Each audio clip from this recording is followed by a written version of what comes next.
Hi, I'm Dr. Monique Middelkaufff. And I'm Natalie Hodson, and we're going to show you today how you can check on your own body to see if you have diastasis recti.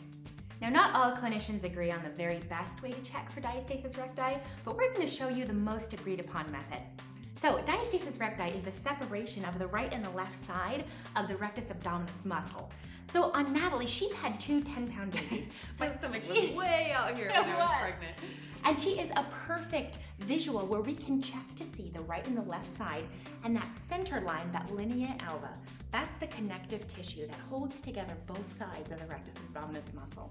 So I just want you to see the visual before we lay down, because we want to check above the belly button and below the belly button to check for that separation.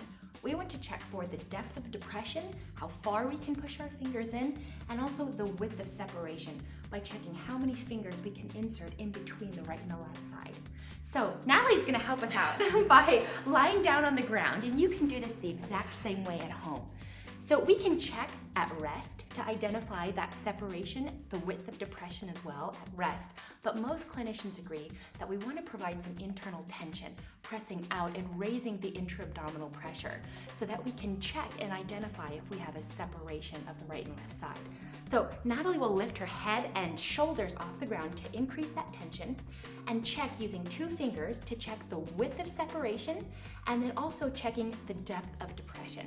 We want to do this above and below the belly button. Now, if you want a clinical diagnosis, seeing your healthcare provider is really important.